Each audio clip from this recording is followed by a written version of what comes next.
think so. Wait, it's recording. Okay, hello. Yeah, welcome back, everyone, all four of you. So, let me recall what we were doing last time. Oh wait, no, first. Well, okay, now this doesn't work because I was going to make this announcement that people need to tell me what they're doing for the final but now no one's here to hear this announcement. I'm here. Okay, yes, but you told me, you sent me an email, so that's okay. And I want me to make another announcement. yeah, okay, so something, I don't know, hopefully people will tell me at some point what they're doing, because I need to figure out how many days to prepare, like at the end of the lecture, or at the course. Oh, nice. Okay. Yeah, so people should tell me what they're doing for the final project, because I have to figure out how many days to reserve at the end for the final presentations. Okay, anyway, mathematically, what we were doing last time is we have our Coxeter group W. V is a real vector space with a basis indexed by the simple reflections. So for each simple reflection S, we have this basis element alpha S, which is called a simple root. V star is the dual space, so this is the space of linear functionals on V. In other words, it's just, so a linear functional is just a linear map from V to the real numbers. So this is the space of those linear maps, which is a vector space. And for any simple reflection S and any vector beta in V, we can define the action of S on beta. So this is S beta. Should be beta minus 2 times, here we have this bilinear form that I defined before with the cosine thing. This is alpha S bar beta, then alpha S. I think at one point I was writing this as sigma sub S of beta, but here I'll just write it as S beta. So think of it as like the group is acting on the vector space. And this will extend to an action of the group on the vector space. So we could write W beta for any W. And the way you get that is you just say, write W as a product of simple reflections, and then just apply those simple reflections to beta. So the root system is the set of vectors that we can get by applying elements of the Coxeter group to the simple roots. The elements of phi are called the roots. So in other words, this is like the orbit of the set of simple roots under the action of the group. And I'm going to write H beta for the hyperplane in the dual space, consisting of linear functionals that send beta to 0. So one way you can think about this is oftentimes, maybe I should draw a picture just to illustrate one way to think about this. Although I think this is a bad way to think about things if we talk about infinite Coxeter groups, but it sort of gives some kind of an intuition, at least in the finite case, where you have your vector space. So here's my vector space, and I want to consider a linear functional. Okay, so here's my vector space. Let's say it's R2. And if I draw some vector like this, I can think of the vector which is in V, but I can also sort of think of it as a linear functional, which is basically if I think of this as R2, it's like I'm taking the dot product with that vector. So like if this was, let's say P, then I get a linear functional where I say P of beta is just like the dot product of P with beta. And this is sort of how, like at least in the case of Euclidean space, you can identify the linear functionals with the vectors in the vector space themselves. Yeah, the vectors like in the vector space. And so in this setting, if you think about the hyperplane of things that send beta to 0, that's just basically saying you're looking at the set of vectors whose dot product with beta is 0, which is just saying you're looking at things that are orthogonal to beta. So intuitively, you can think of this as like the set of things that are orthogonal to beta, which is like a hyperplane. But in our setting, we really want to think of the space V and the dual space as being separate things. So we're not really going to think about it in terms of this picture. Okay? Okay. So Okay, other things that I was saying last time. We have the set script HW, which is just the set of all of the hyperplanes that we get in this way. So this is the set of all hyperplanes H beta, such that beta is a root.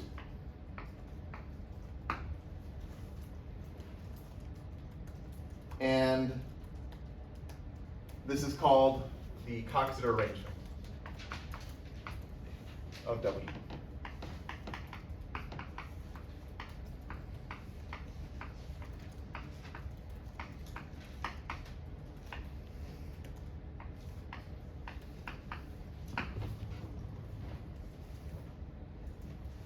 Okay, so there's also an action of W on the dual space.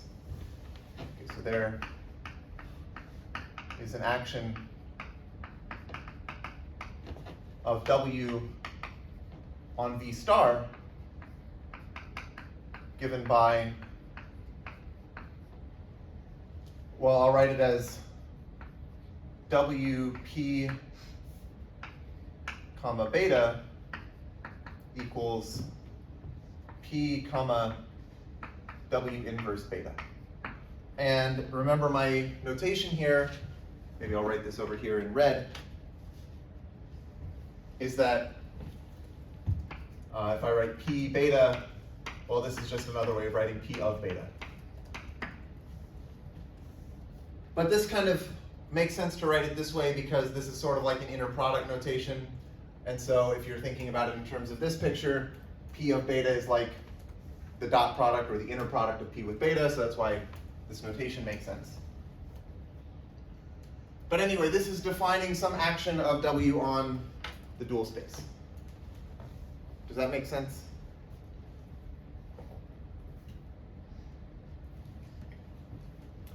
Okay, so when we look at this action, we can look at the regions of the Coxeter arrangement. So if you think of the Coxeter arrangement, you've got a bunch of hyperplanes in V star.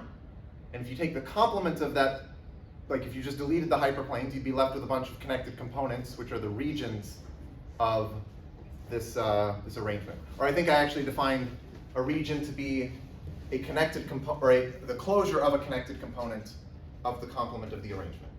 Maybe I should write that down. So a region of this hyperplane arrangement is the closure, like in a topological sense, of a connected component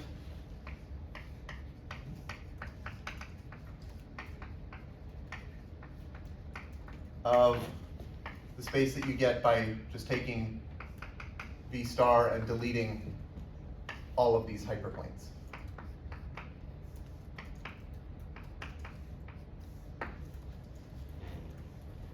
Okay.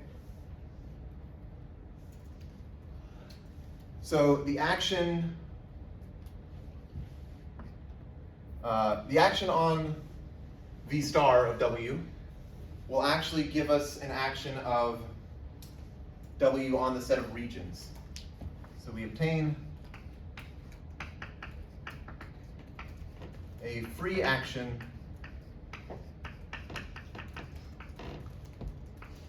of W on the set of regions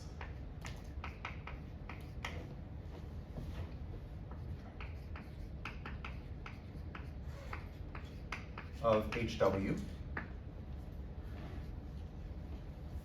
And by free, what I mean is that for any region, the only element that's going to fix it is the identity element. Any other element of the group will move it to some other region.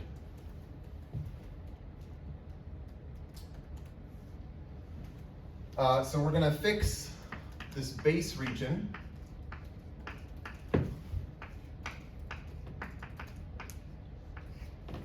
which I'll call math BBB. This is the set of vectors P and V star such that P of alpha S is greater than or equal to 0 for all S.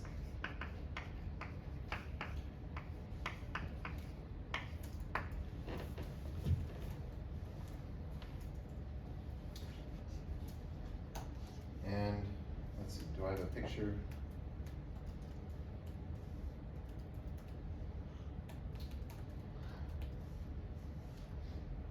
Yeah, I had a picture that I drew last time, and I'll draw it again. But let me just also say, we can identify an element W in our Coxeter group with the region W applied to the base region. So let me draw the picture here.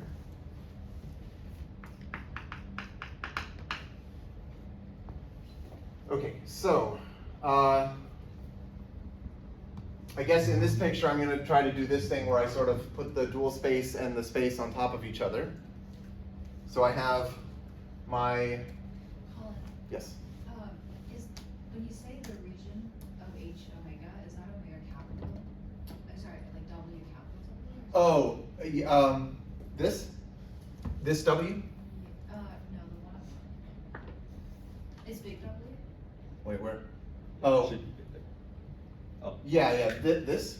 no, the region. The region of, yeah, this is big W. Okay. Yeah. Okay, so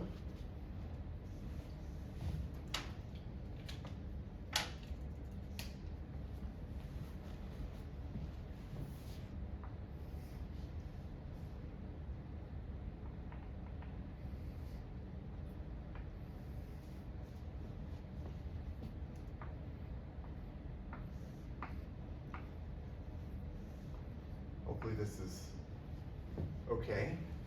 So this is inside of, maybe I should say where this example is living. Here, W is S3.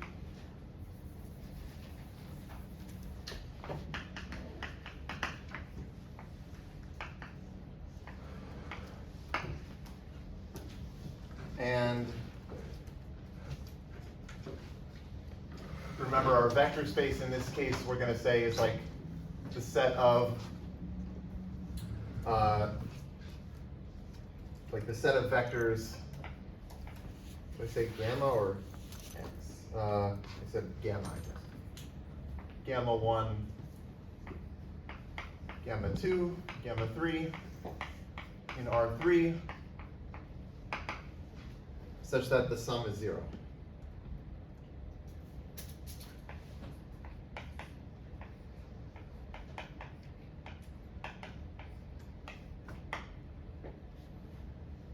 And then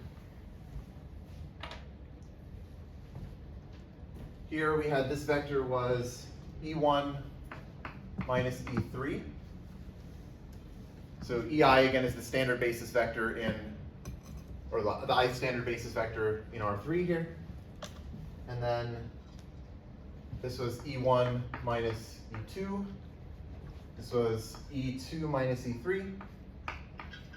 And then these are the negatives, so this is E3 minus E2, this is E3 minus E1, and this is E2 minus E1.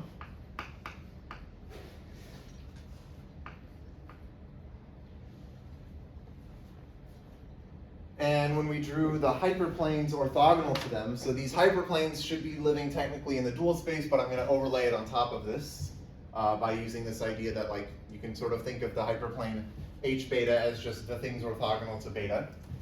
So here I should get this for the hyperplane orthogonal to E1 minus E3,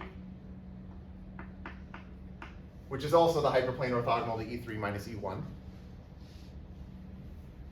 And then I have this for the hyperplane orthogonal to E1 minus E2.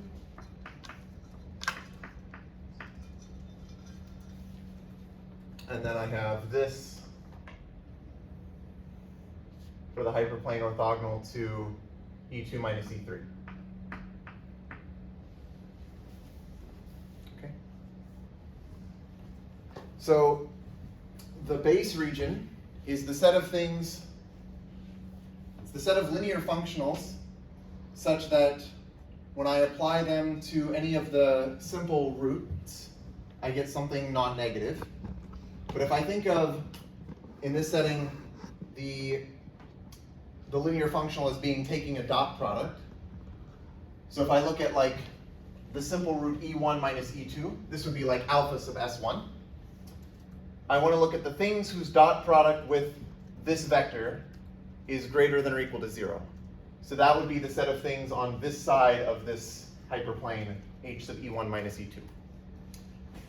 And similarly, if I want to say that the dot product of something with e2 minus e3 is greater than or equal to 0, that should tell me that I'm on this side of the hyperplane. So my region B should be this thing down here, this region down here. So this is B. And so with this identification, if I'm identifying a region with, like a region WB with W, here I'm identifying the base region with the identity element of the group. So I could also like say, okay, this is like the element 1, 2, 3. And then if I look at this region, this is going to be what I get if I apply S2 to the base region. Because S2 is basically going to reflect through the hyperplane orthogonal to alpha 2. Right, so if I apply, here, let me write this down. This is S2B, because when I apply S2 to this base region, I'm basically reflecting through the hyperplane orthogonal to alpha 2. So I take this and I reflect it over here. So that's this. And if I identify S2B with just the element S2, well, that's the permutation 1, 3, 2. And I could do something similar over here, where this is going to be S1B, which I'll identify with the permutation 2, 1, 3.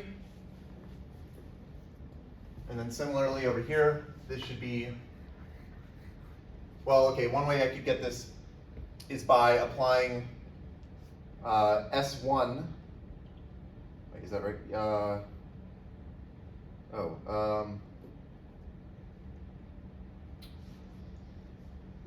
Okay, I want to get this region by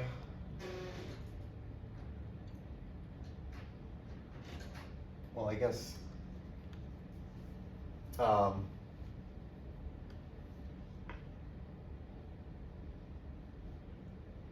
which one should this be? I'm getting a little confused.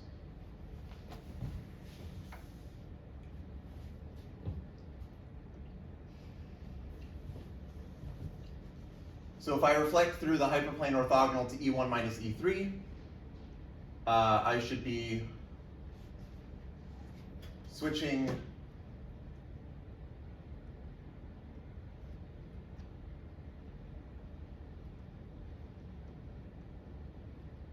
the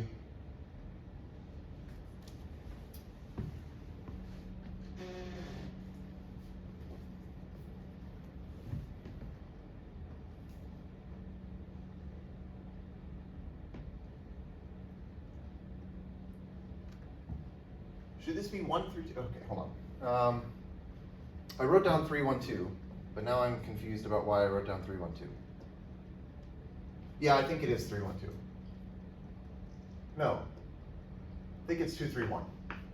So I think this should be S1, S2B. Let's see. So I want to apply S1 to this. If I apply S1 to this region, that should reflect through this hyperplane. So I should get over there. So maybe this is wrong. Ah, okay, yeah, okay, right, sorry. This should be 2, 3, 1. Because this is S1, S2B. Because I took this region and reflected it through the hyperplane orthogonal to alpha 2. or sorry, alpha 1, which is this. So I applied S1 to this. So I get S1, S2B, which is over there. And then this should be if I apply S2 to S1B. And then this up here is 3, 2, 1, which is W naught B. Wait, should I stop the recording and make a new one here? So Wait, sorry? should I stop the recording and make a new one here? And do what? And make a new one if you want to like edit things or not? Oh, no, it's okay. Okay. I mean, I think this is fine. So, right, so this should be, yeah, this should be 3, 1, 2. Okay, yeah, so I think that's right.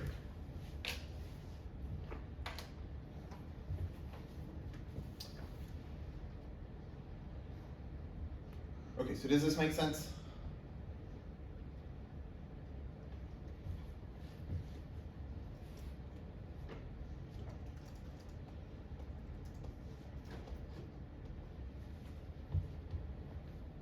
Okay, I'll draw other examples, but let me make a remark. So actually, let me recall that a bilinear form, let's say B, is called positive definite.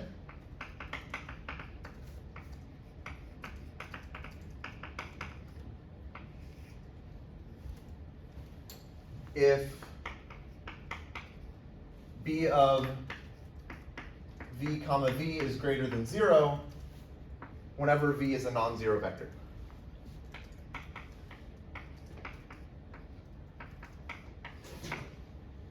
Okay.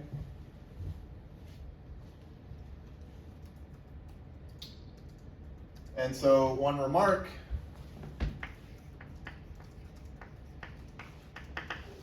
is that the Coxeter group W is finite if and only if this bilinear form that we've defined on our vector space V is positive definite.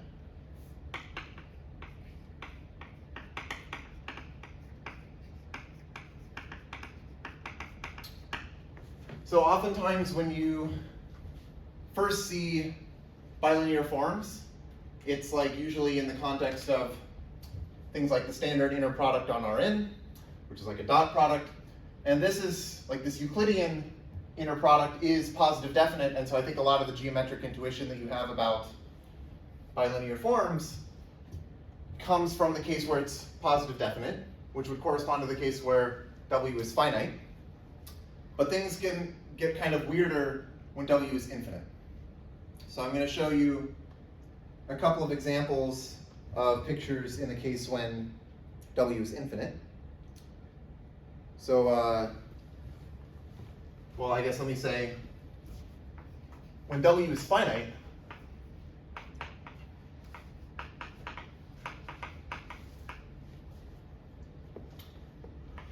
every region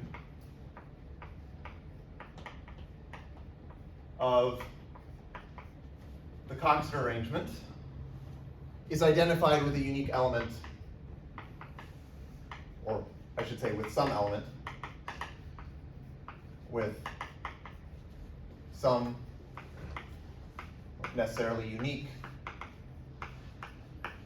element of W. Right, so in the case of S3, we had 6 regions, and each one is identified with a unique permutation from S3.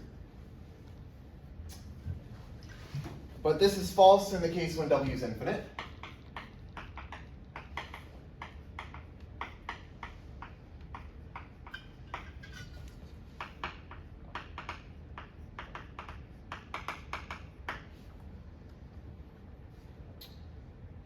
And so we define the Tietz cone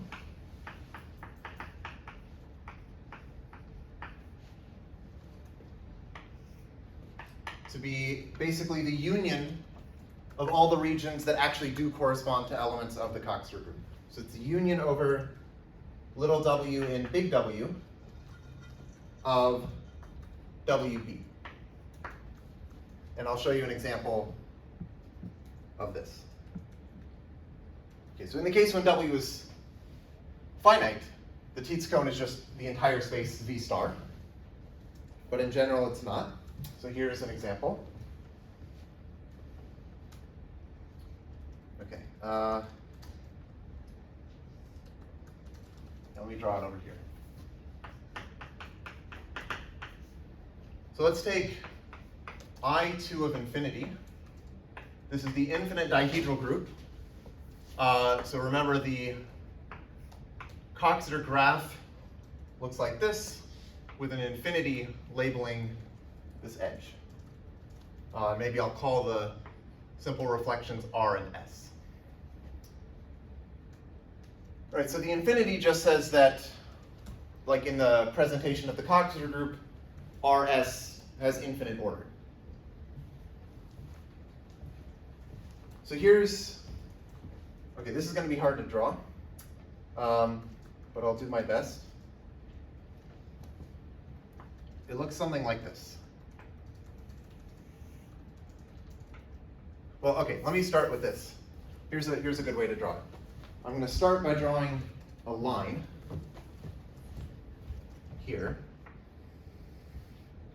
And I'm going to just subdivide this line into unit intervals.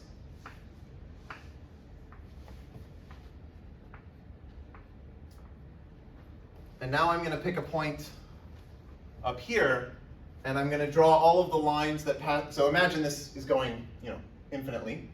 And I'm going to draw every line that passes through this point and one of these little tick marks. So like here, I'll have this line, like that.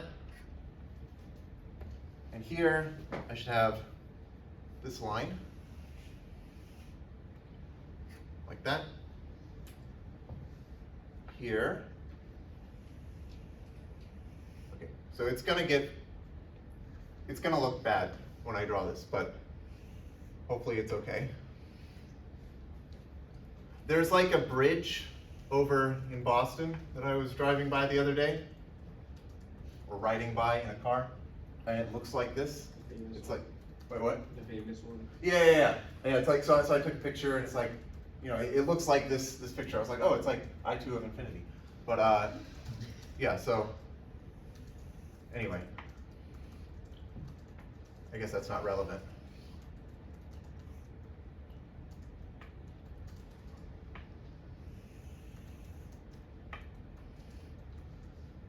Wait, that's low-key, like substantially better than what I would be able to do. Thank you. Yeah, I'm actually kind of proud that this didn't turn out terribly. Okay, so you can imagine this would keep going. Like you'd get like this infinite collection of lines. And maybe I'll also draw this sort of horizontal dotted line here.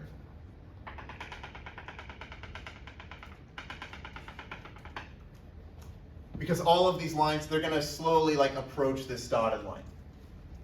Like if I just kept drawing them, they'd sort of creep up like this. And so we can, let's say this is our base region here. Okay, so maybe this is our base region, which I'll identify with E, the identity element. And then if I want to apply my action of, let's say, R, let's say that we go through this hyperplane and this is then R. And then let's say like the other hyperplane over here would be S. So like just in the case how I started with my base region here, and I said on one side we have S1, on the other side we have S2. It's going to be the same thing here. We have R and S.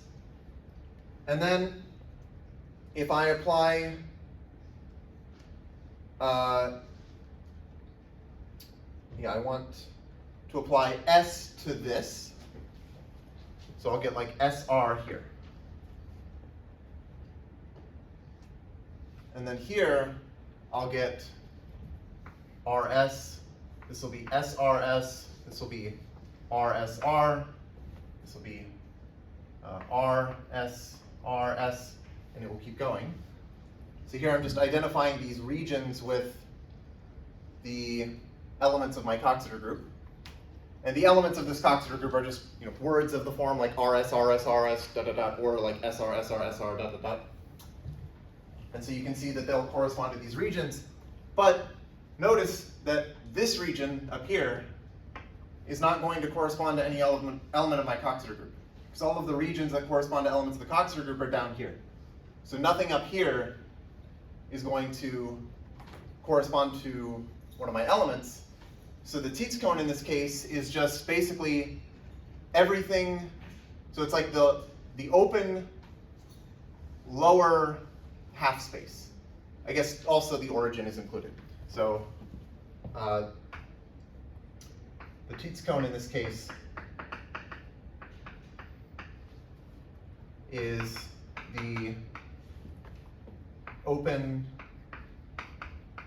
lower half plane together with the origin.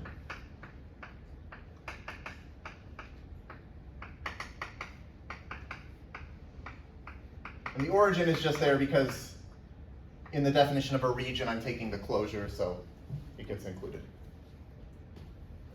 Okay?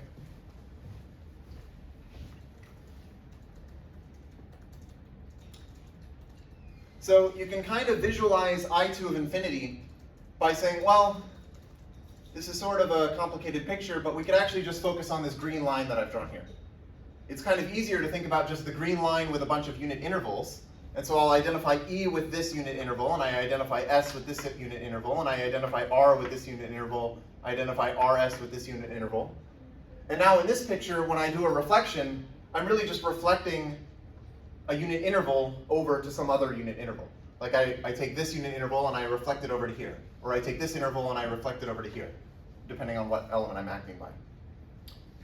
So this is sort of like a nice way of visualizing I2 of infinity. Does that make sense? Just thinking about like a line with a bunch of unit intervals? Okay. Yes, Catherine. So you were saying that when W is finite, every region of HW is identified with some unique element of W, and Yes. that this is false when W is infinite. Yes. So why? Is it false here? Oh, it's false because like this here, this up here is a region of my arrangement, but it doesn't correspond to any element of, like if I just keep going, I'm going to fill out all of these regions down here, but I'm never going to get up here. Another way of saying this, or another way you could think about it, is that the inversions, so here I would talk about the right inversions of an element, will correspond to the hyperplanes that separate that element from the identity. For example, RSR has 3 inversions, 3 right inversions, and they correspond to these 3 hyperplanes that separate this region from the identity. But this region up here is separated from the identity by infinitely many hyperplanes. Like if I wanted to walk from here to here, I'd have to go through like infinitely many hyperplanes.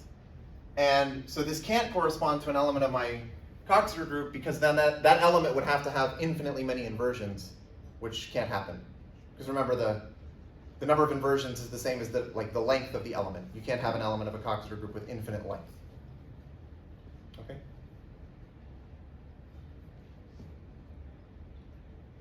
Okay. Yes? I don't know if this is a stupid question. Does the green line have to be below the? Oh, no, I mean, yeah, like I could have drawn this picture with the green line up here. Right.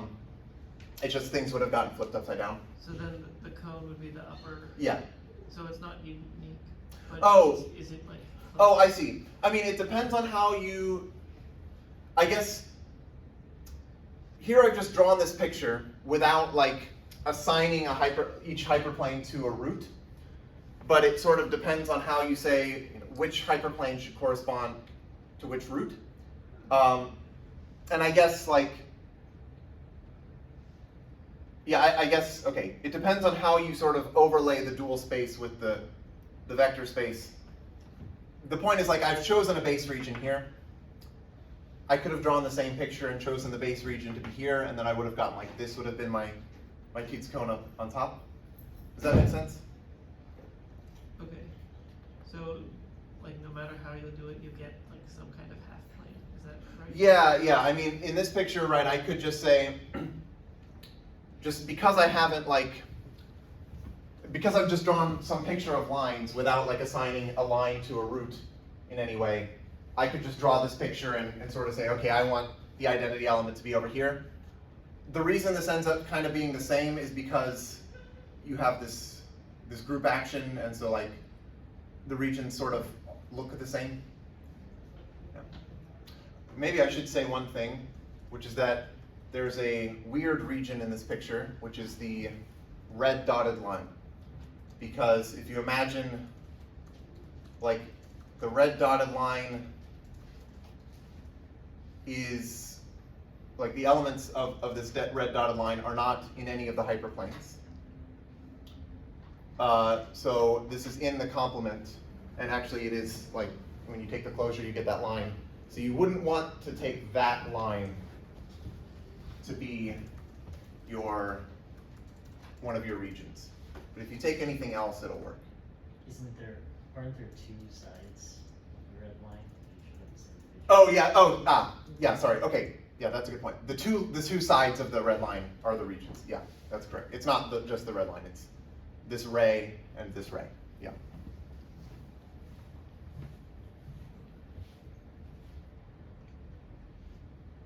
Yes, Yunza. Sorry, I guess how do you know that no matter how you draw it, it will be in type space? No matter how I draw it, it'll what? That no matter how you draw the regions, Mhm. that you can't fill in the type space. Well, I guess one way you could see it is if, like, so I pick some region, I could look at the opposite region and just notice that they are separated by infinitely many hyperplanes. So like, no matter what region I pick to be E, the opposite region will be separated from E by infinitely many hyperplanes. So it can't correspond to an element of my Coxeter group, because then like that element would have infinitely many inversions. Does that make sense? Yeah. Okay.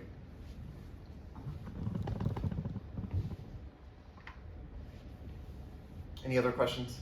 Yes, Kathy. So on the left, or I wasn't here from the beginning, so perhaps I'm asking a redundant question. There's kind of the implicit assertion that every Coxeter group has a root system. So this like root system thing seems to be like relatively flexible. Is there an example of a group that like doesn't have a root system? You mean an example of a Coxeter group? Oh, no, just like a general group. Oh, I mean, yeah, I wouldn't know how to define this for like other groups. I'm really using sort of the fact that I have simple reflections here. Like the definition is using the simple reflections, and also like I want the simple reflections to satisfy certain relations so that this like this reflection action sort of has the right properties. Yeah, so I wouldn't do this for like an arbitrary group. I should say that like there are more general groups that people can consider like complex reflection groups. You can do some things carry over to that realm, but I wouldn't. Yeah, I think for arbitrary groups like this, just you wouldn't have this kind of definition.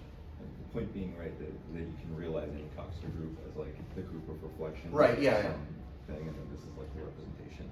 Right, yeah, in fact, yeah, like Coxeter groups really are like real reflection groups.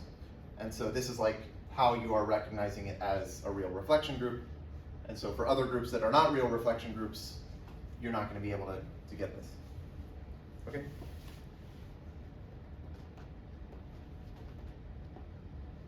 Okay.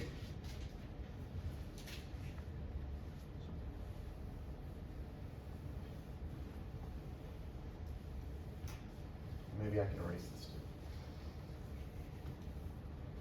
Should make the announcement again. 'Cause Yeah, you should tell me what you're doing for your final project, because I have to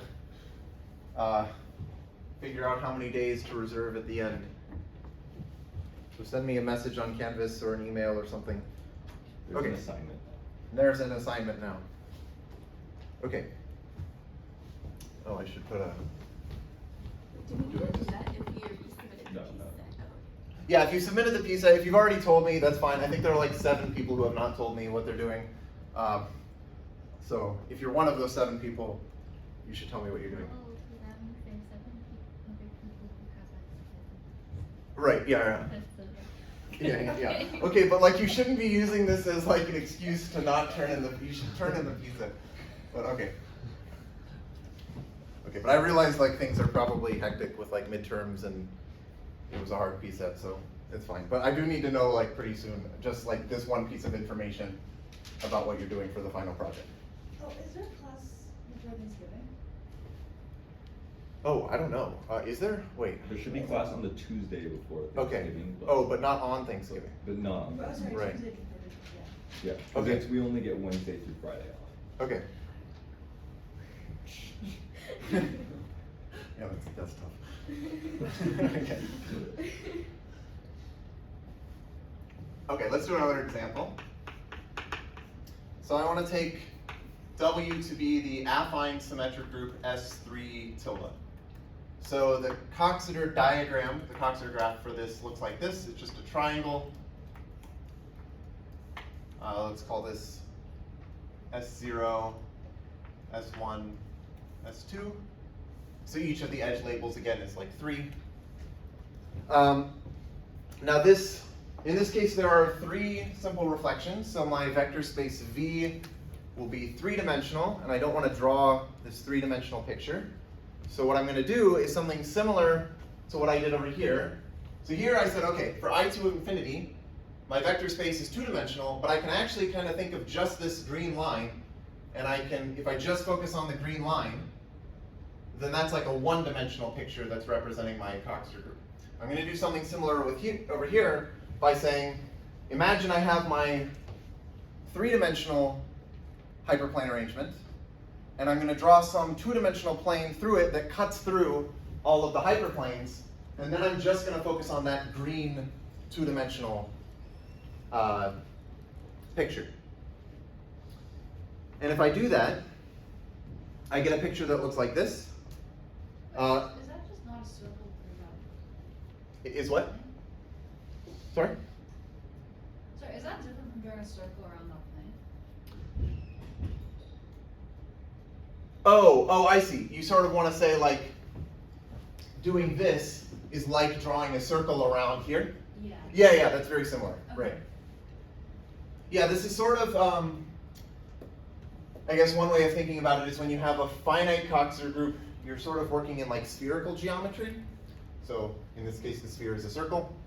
And when you have an affine Coxeter group, so this is an example of an affine Coxeter group, you end up working with Euclidean geometry, and the line is like a Euclidean space. And similarly, this will be an affine Coxeter group. And so the picture I get will be in Euclidean space, but it'll be 2-dimensional Euclidean space. And what I end up getting is basically the triangular grid. So it looks like this. Let's see. Maybe I should draw them sort of big.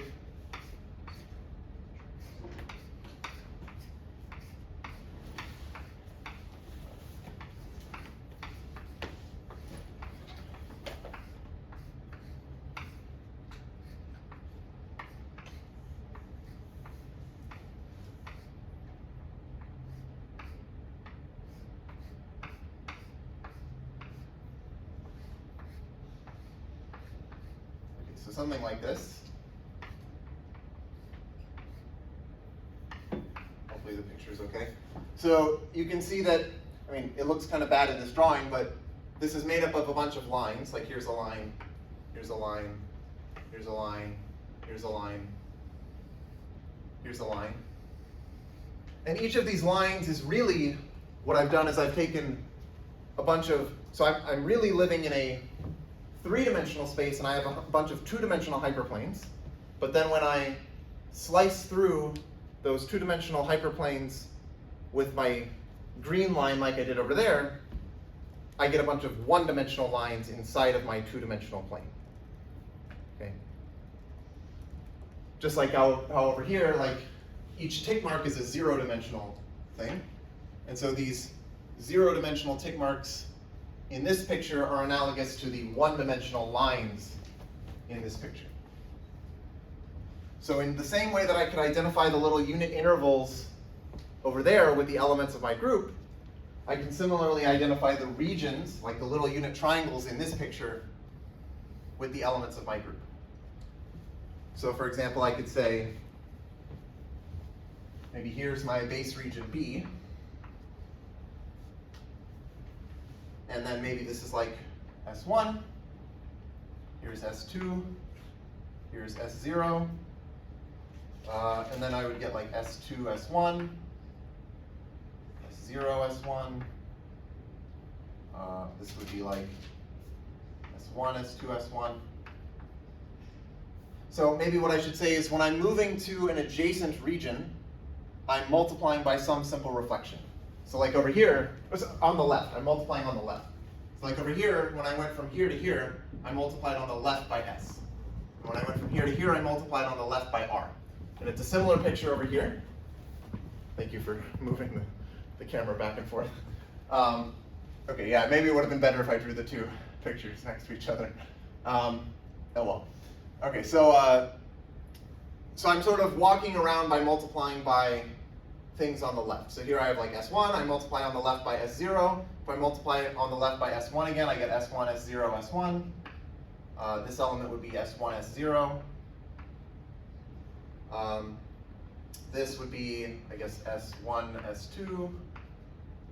Here I could get S0, S2, and you get some picture like this. Okay? So all of these little triangles get identified with the elements of my group.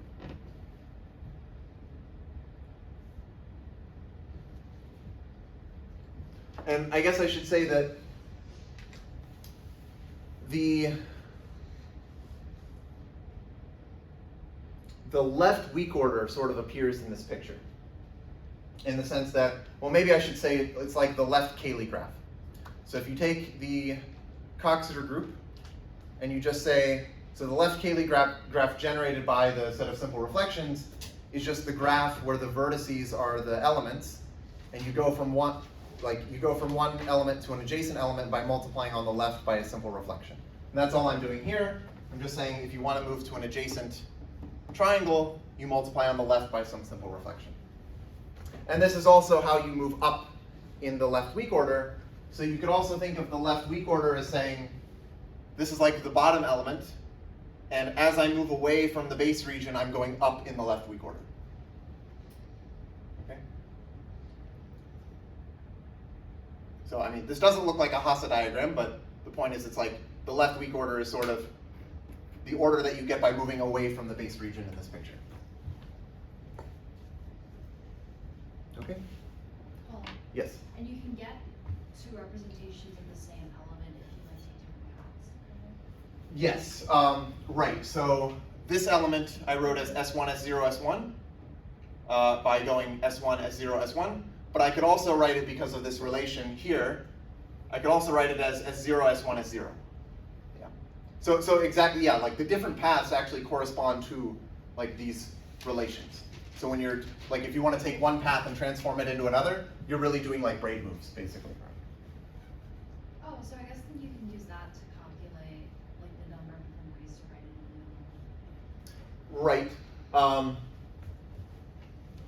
Yeah, I mean, yeah, if you wanted to think of it that way, sure.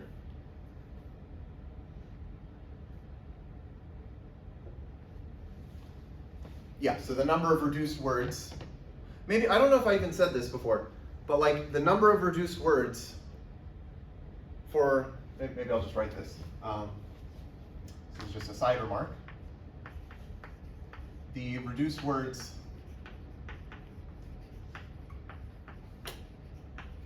for an element W correspond to maximal chains of this interval from the identity element to W in, well, I guess technically either weak order, but let's just say the left weak order. And by maximal chain, I just mean like a path going in the Hasse diagram of the weak order from the identity up to W. So in this picture, another way you could think of this is like the number of reduced words for W is the number of shortest paths going from the base region to that region. Okay. Any other questions about this?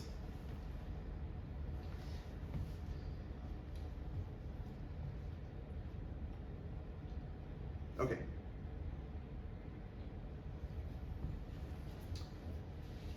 So, Yeah. just like one more question though. Mhm. So it seems like some part of it is sort of, like that diagram is sort of like man-made, like you just sort of choose, like you choose where the base Yeah. thing, and you choose where the green line is.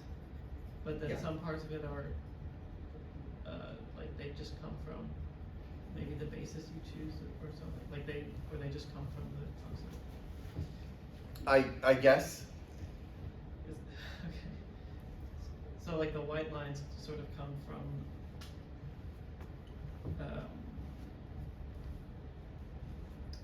I'm not sure how to put this in the form of a question, but like they come from before. Right. I mean, like, I guess yes. Okay. I mean, yeah, I'm not entirely sure what you're getting at. They're like hyperplanes? Is that the question? Well, yeah, so the hyperplanes, I guess, like, in some sense, this diagram is sort of determined by the Coxeter group, but, I mean, there are choices in how I choose to represent it. Right. I guess like to what extent is the TITS code unique? Oh, yeah, that's a good question. Okay, to what extent is the TITS code unique? Well, so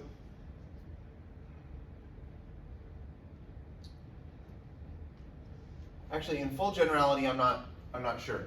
I mean, I think there are ways that you, like, I don't know how to answer that off the top of my head, but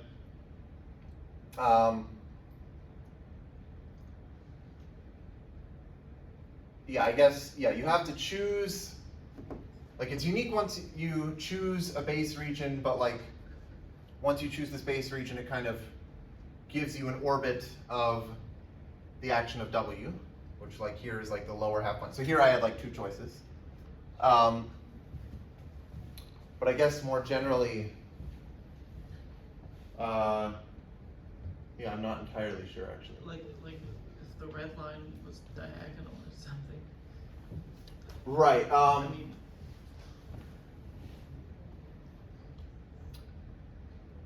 Yeah, I mean, I guess like the reason you can't choose the red line comes from the fact that like you're not able to assign the hyperplanes to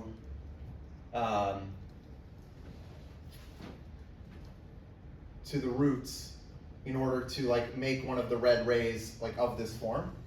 Because if you think of like what are the things that are bounding, like here, like, yeah, there's sort of a big distinction between this red ray here and this region, which is that this region is bounded by two hyperplanes. Whereas like the red ray doesn't actually have like bounding hyperplanes. It's sort of like this infinite sequence of hyperplanes that are approaching it. But yeah, maybe I don't know exactly how to answer the question. Is that okay? yeah. Okay. Anything else?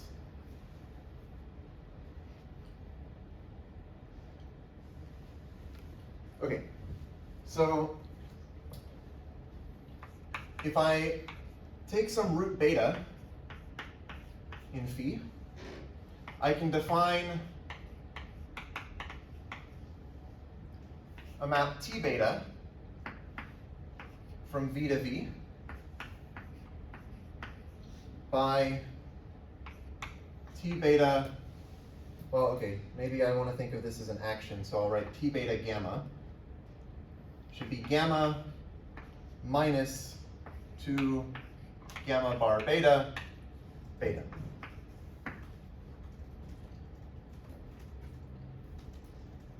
So in the case when beta is the simple root alpha s, this is exactly what I had for just the action of s. So if beta is alpha s, then T beta is, well, S. I guess it's really what I was calling sigma s, but I'm identifying s with sigma s. And more generally,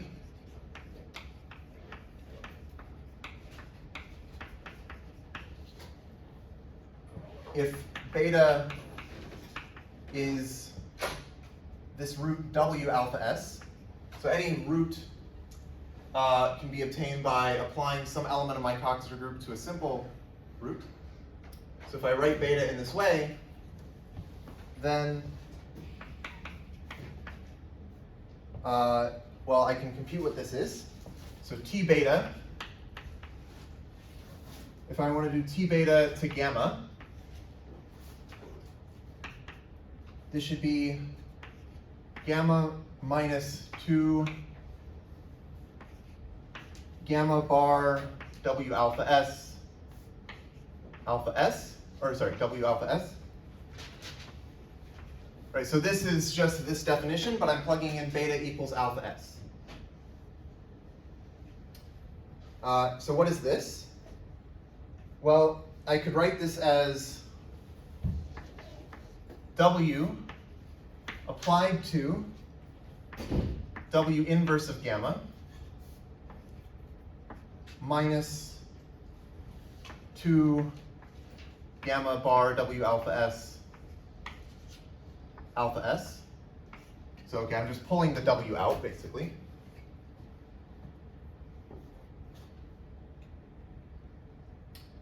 But now if you remember, so okay, let me just write this. This is W of W inverse gamma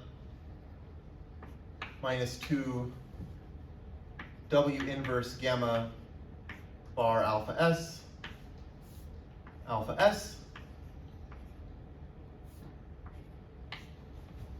So all I did is I replaced gamma bar W alpha S with W inverse gamma bar alpha S. And this is because, if you remember, the action of my Coxeter group preserves this bilinear form. So if I just multiply each side here by W inverse, I get that.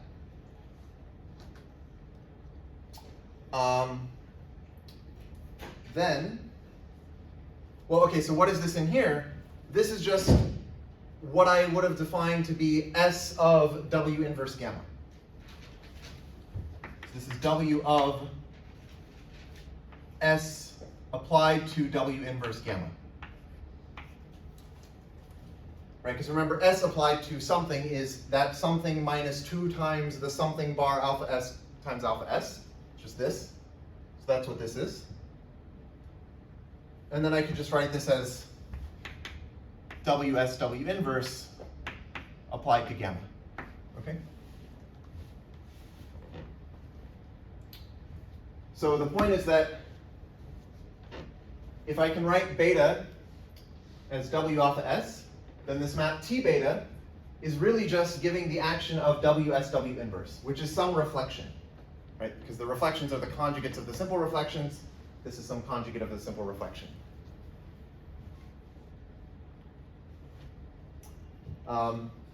Maybe I should also make one remark here, just as a sort of note. Note that T beta is the same as T sub minus beta. If you replace beta with minus beta here, you just get a minus sign in here and an extra minus sign there, and they cancel each other. And so really you can think of T beta as being like a reflection through the hyperplane orthogonal to beta, in the same way that we were thinking of the action of S was being like the reflection through the hyperplane orthogonal to alpha sub S. That's what we had in this picture. But here, I guess the point is that instead of having reflections just for the simple reflections, like earlier I said, well, I can think of a simple reflection as acting as a reflection.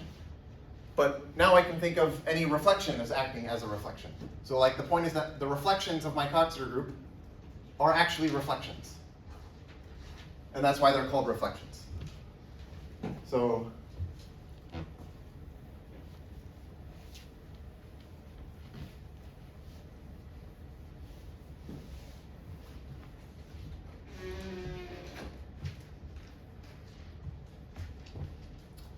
So this shows that T beta and W inverse, or sorry, WSW inverse agree when we think of them as linear transformations on V. So as elements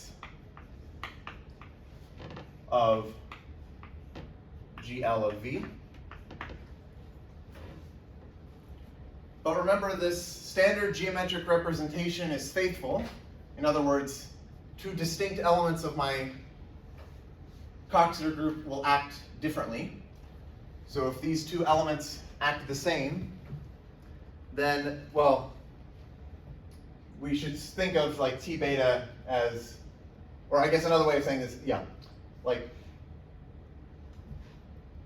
sorry, how should I say this? The point is we can identify this T beta map with the element WSW inverse, because we're identifying elements of the group with their corresponding linear transformations, and these are really the same linear transformation. So the standard geometric representation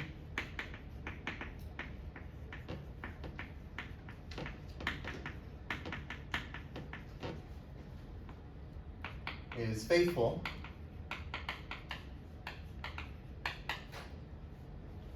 so we can identify T beta with this element WSW inverse.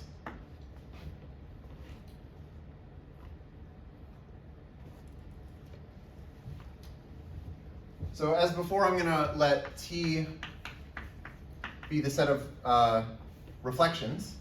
So just the set of all WSW inverse such that S is in S and W is in W.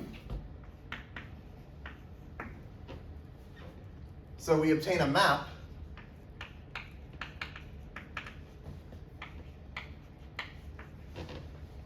I guess I'll call it rho. Rho is from the set of positive roots to the set of reflections. And this map is just given by saying rho of a positive root beta should be T beta. And you might wonder, why am I only looking at positive roots? Well, the point is I actually want this to be a bijection, so that's going to be a proposition that I state in a second. This would not be a bijection if I just went from all roots to T, because again, T beta is the same as T minus beta. So we sort of have this, like, we'd be mapping two different roots to the same thing. But if we restrict just to the positive roots, this will end up being a bijection. Yes, Catherine? Apologies if you said this before, but what's GL? What's the representation? Oh, right, so GL of V is the group of invertible linear transformations on V. And the standard geometric representation is just what I was referring to as like this sigma W thing. It's just this, this way of representing the group by its action in the way that I've defined it with like this inner product thing. Right, so like the action that I've been referring to whenever I say, oh, W is acting on V, that is like the standard geometric representation.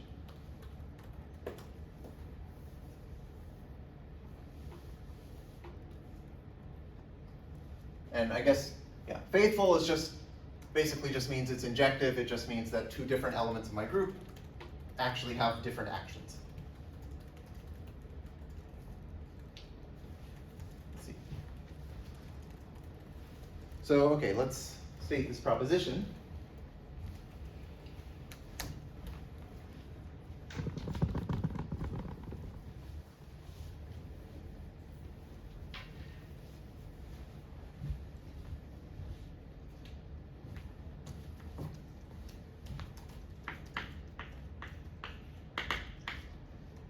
So the map rho going from positive roots to reflections is a bijection.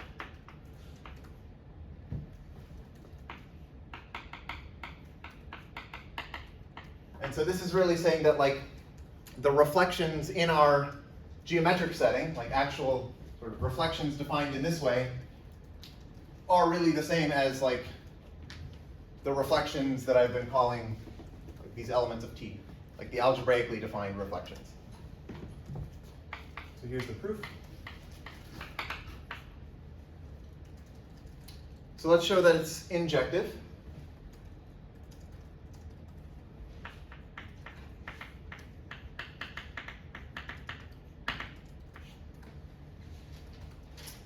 So let's suppose that we have two positive roots beta and beta prime. And we'll assume that beta, or that T beta equals T beta prime. And we want to show that beta actually equals beta prime. So then, if I apply T beta to the root beta, well, what is that going to do? According to this formula, that should be beta minus 2 beta bar beta beta. Well, beta bar beta is 1. I think I mentioned this at some point, where I said, because of the definition of the bilinear form, for any simple root alpha s, we said that alpha s bar alpha s is 1. And then we said, well, this bilinear form also is invariant under the action of the group. So if I take any root beta and I say, let's let beta be alpha s, then beta bar beta is w alpha s bar w alpha s, which is the same as alpha s bar alpha s, which is 1. So anyway, the point is, I think I said this at some point before, that whenever you take a root bar itself, that is just 1. So this is the same as beta minus 2 beta, which is negative beta.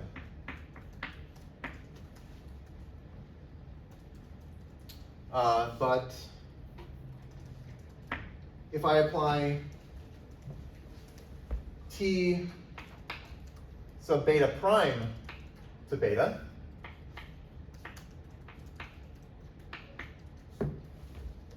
this is beta minus 2 beta bar beta prime.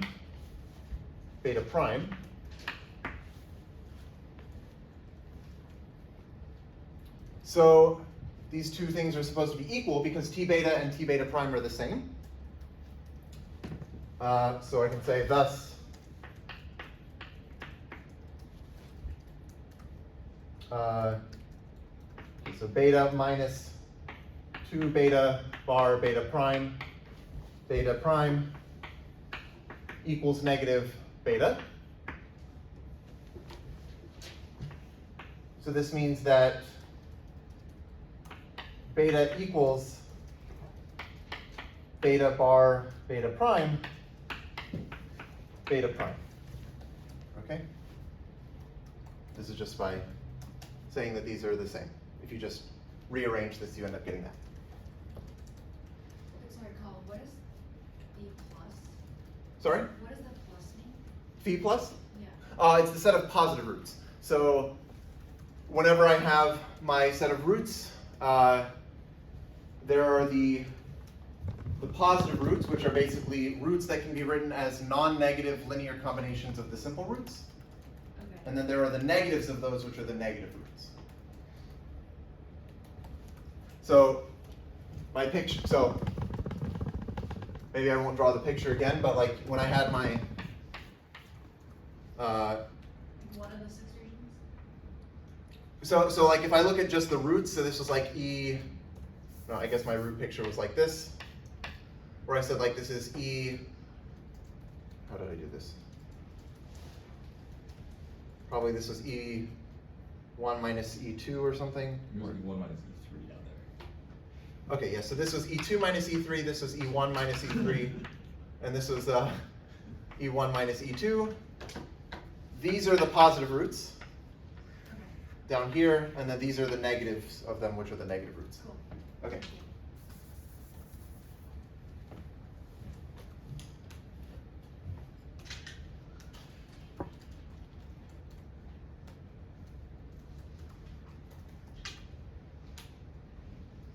Okay, so what this means is that we've written beta as some scalar multiple of beta prime, but if you remember, if you have any root, the only scalar multiples of it that are roots are it and its negative. Okay, so what I'm saying here is that beta is a scalar multiple of beta prime, but it's also a root. And we said that this is, like for any root, the set of scalar multiples of it that are also roots is just plus or minus that root. So this is saying that beta is plus or minus beta prime, but if beta is a positive root, and beta prime is also a positive root, they have to be the same. Because if beta was negative beta prime, then it would be a negative root. So beta equals beta prime.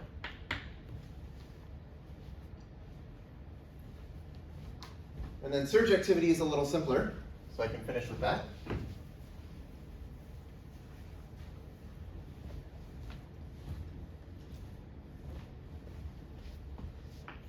So surjectivity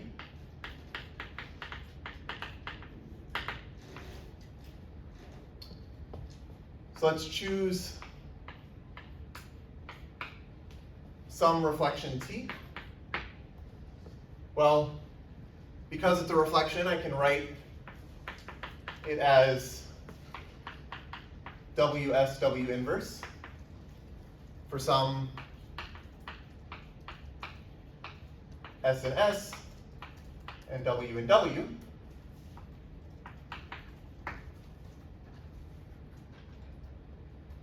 So let's let gamma be W alpha S. Well then, according to what I said over here, right, if I just repeat this, that told me that T is T gamma. So this map is, oh, I guess I should say, yeah, maybe this is, what I should say is, it's also T minus gamma. So one of these is a positive root, either gamma or negative gamma, and whichever one it is maps to T under this map. Okay?